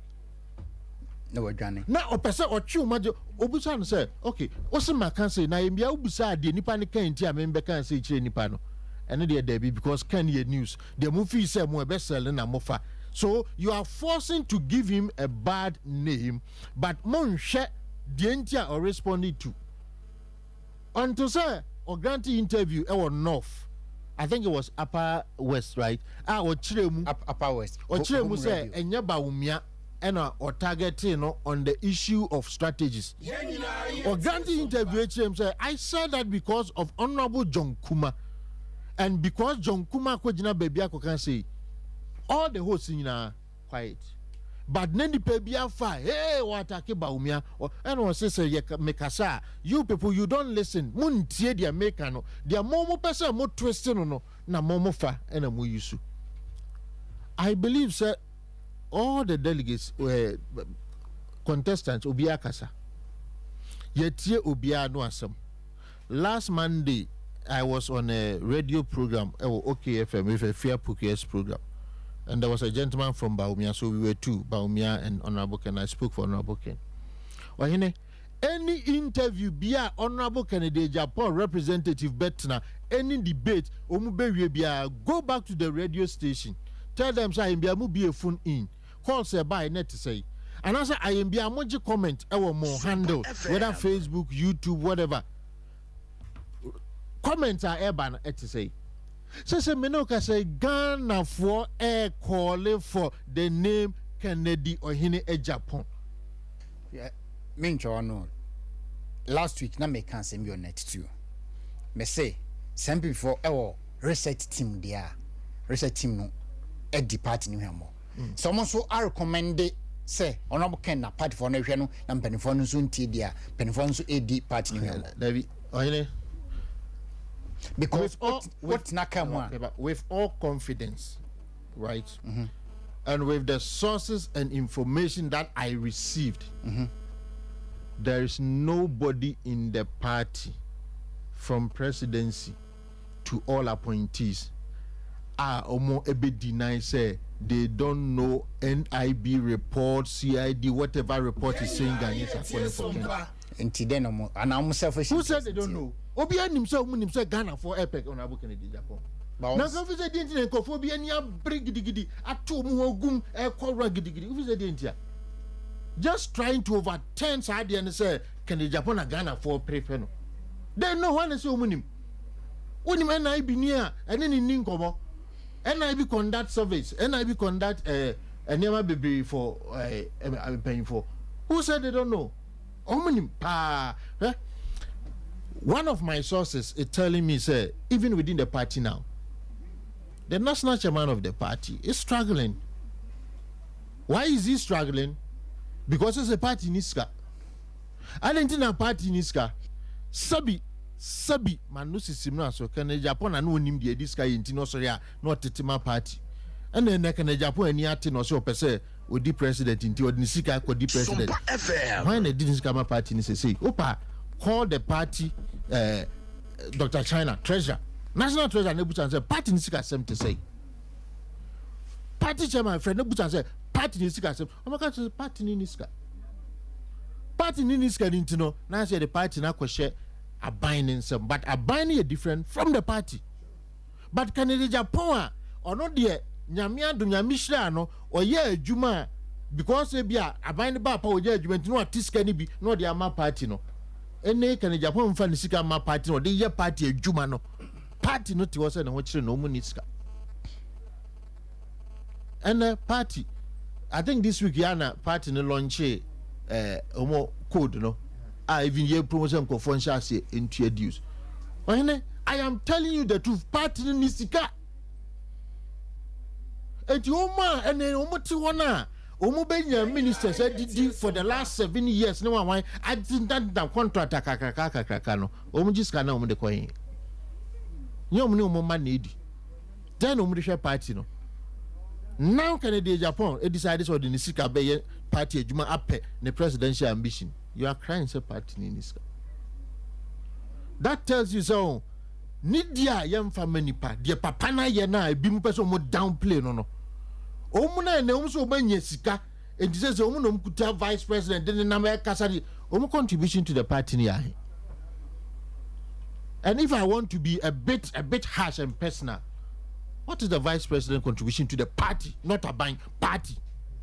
NPP party, Dr. Baumia contribution to the party. So could defend the party no court 2012. No. The other kind is Otia ID card. They say say ID card. Okay, party ID card. Also Otia 10 citizens above be so but I'm talking about party contribution. So the Kennedy Japan contribute to the party, maintain government. Almost say 2012 could defend the party no.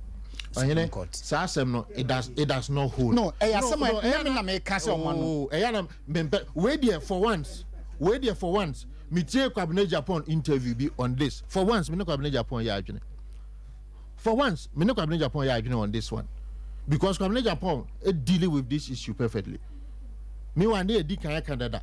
Because petition here the court no ba for Japan na me din was to be. Baby. Na Cabinet Japan din was to be. Baby. It was Nana Akufo-Addo.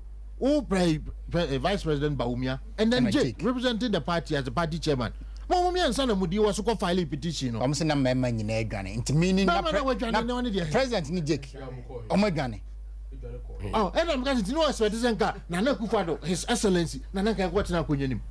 Almost see Namma Negani. And Memma's no Yamians. I know you know Ganaka. Yenina, you share footage, no. Young come back, Nianko Nipa, no Matiko 2 more every day.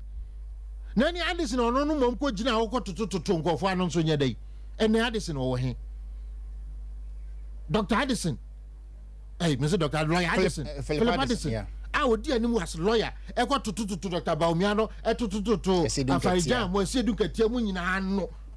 E di asem no as a lawyer e man. And Dr. Philip Addison dey na party na yama no.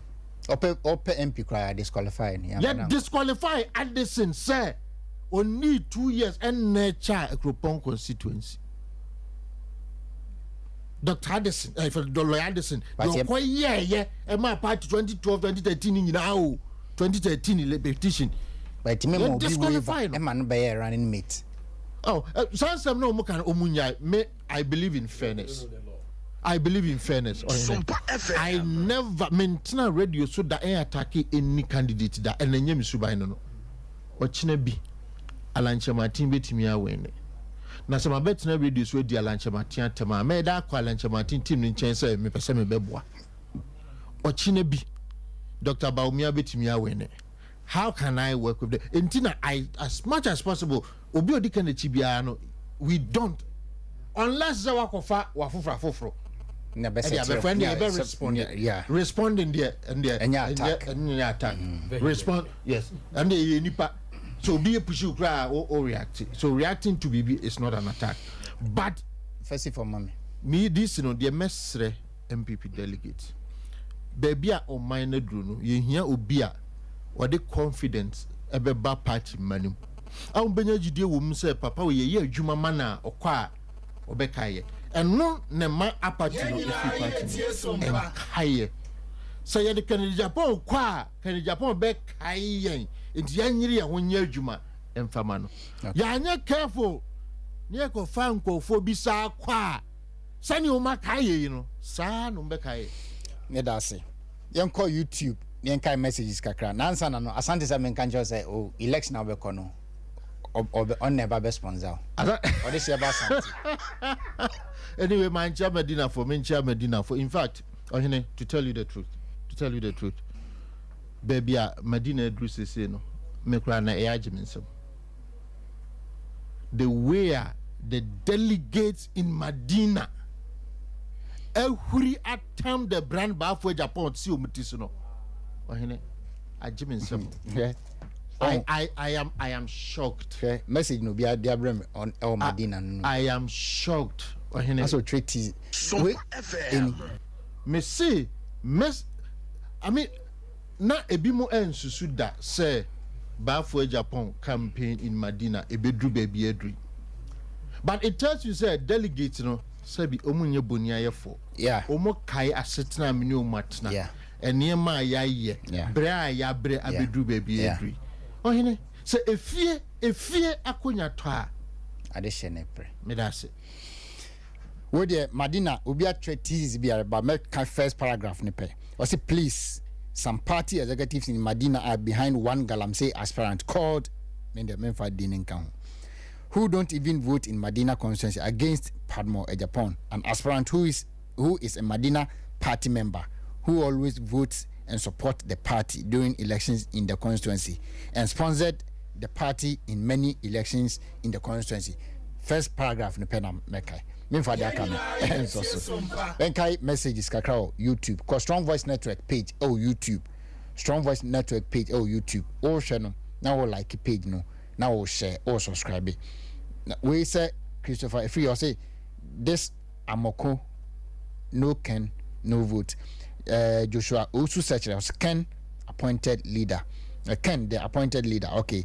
Rajwa or say Kofi, you are doing a great job. Victory is assured for Team Ken, no matter what happens. Atta Emmanuel say no Ken, no vote. Paul Kodo also Ken all the way. Darling Boy Media say no Ken, no vote. Message ne Dawson. We say Abdul Aziz. PhD stands forever. Okay, until you be phone lines no 0598 551 383 0598 551 383 now 0548 931 931 SOMPA FM 00543 931 931 0548 931 931 051 0551 931 931 0551 931 931 na 0548 931 931 ofra bodi ne lower radio na say TV volume no emai na yenkasa na answer na no me de ade bi ebekire aye t-shirt e kura me polo shirt eni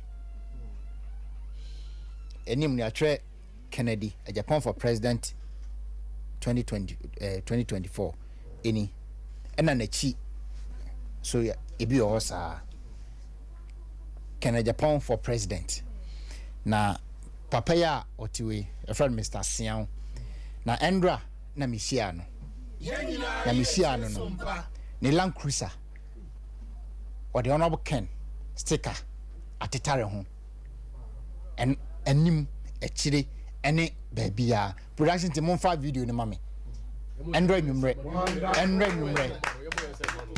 ena me de to platform so Endra onwansa na o say even en na oba ha no police for Bisiano no stop no no nim so no Ken netika ntom kra je ni number ye wura studio ka no police for no afre no enti owa head here no man be a minute or two na ye beside the ntia why side way.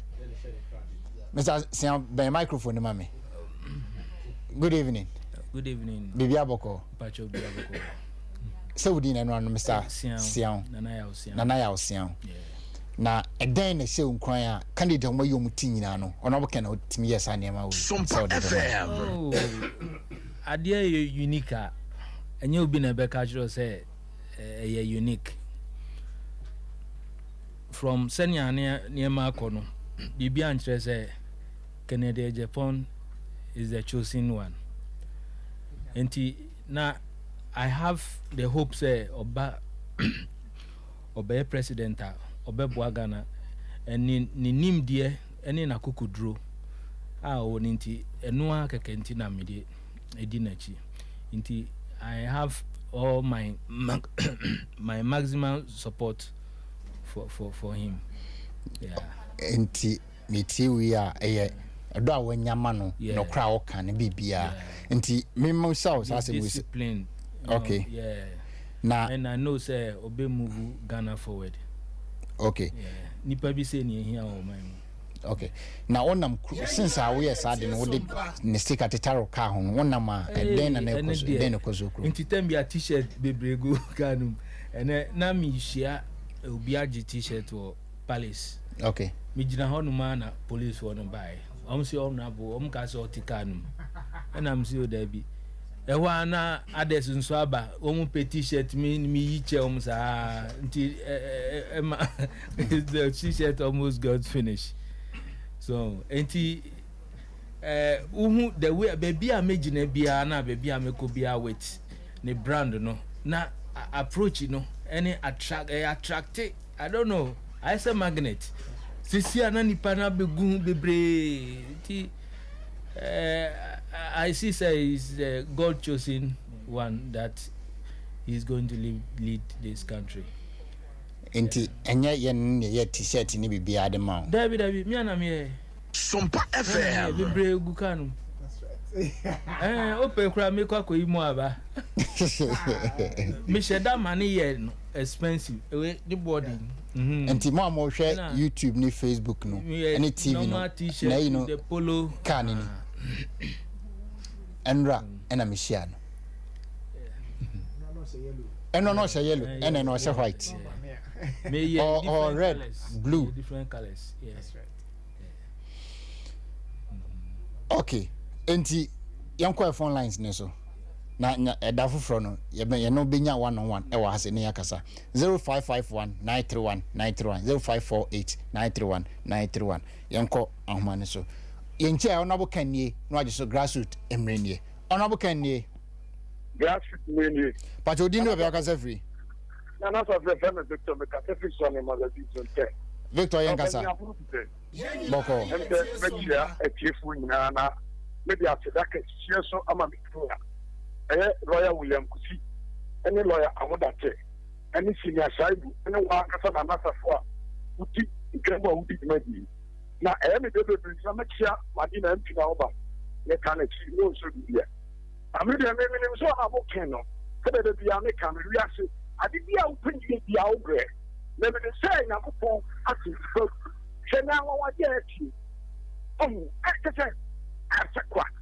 Na me tun joke so say me come I ever call all night no gospel life assemblies of God e won the championship all say in Sina Tatia Airfield I mean the message me am the league who say e see e ka say na masafo e dem kula house am ma get this on pen na asena the for delegates and no more opposition side no o ma ti ona bon sempa no na no bu say ona bo asena TV3 na the keke SOMPA FM na na so say no e Roland quick no you tell me no say that's why I convinced honorable they honorable see no but say delegate about to abamano and I let you say now I the honorable interview no but convince you and I also be say the next person be back they tell the next person right person so be back because no we say and then you say honorable consequence you say you are no say na MP not to no come Victor that's the delegate so the only the kono nyakopon afọ kono amyedi ku de mawi na dia another very important for any day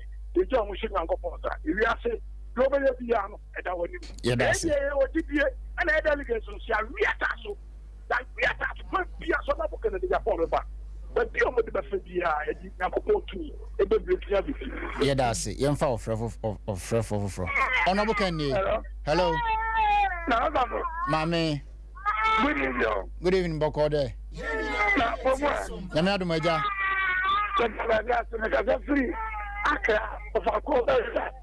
Okay, but Odi. Agency, I intend to my. I'm Rachel. The minister I didn't come on. Now, your Casa, the CA. I rather send it in my point here. Maybe a dear, where we near you. Yeah, that's it. Officer Joe also share which I also yeah, that's it. Honorable Kenny. Hello. Hello. Hello. Udin Babiaka free. Akoso mpacho Udin. Yeah, about the business for me ba ye tio. Papa no what is Ken you be Ken papa no when you be papa because me am in me opo NDC odia se Ken bi ni NDC talk to papa na Ken bi ka Ken NDC go be better man because me am do ye boy ye ma NDC go be so the NDC ma come out the campaign here because you mo to papa no market. So one job on my the case, and one time at Kenya, and we go there. Every for them, the yeah, that's it. Honorable Kenny. Hello. Hello. Good evening. Udin Babiaka free. Good evening, I'm Thank Babacho Yankasa. You know, I'm a person with a month long time of the 10 and more pound than yeah, that's it.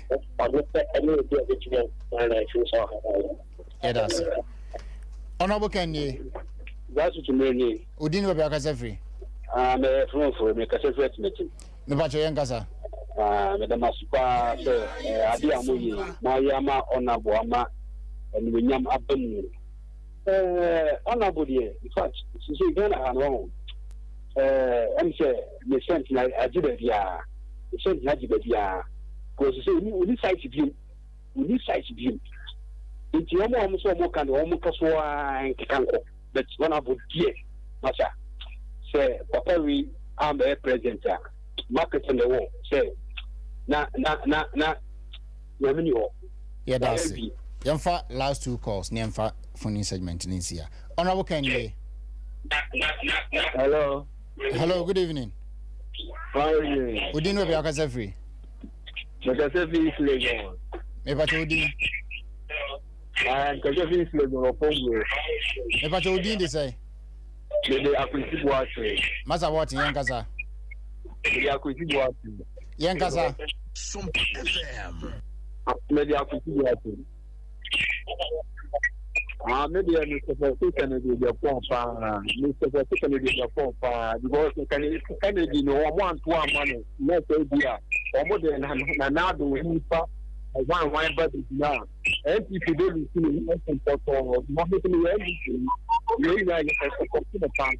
You know, you elect that. You need to people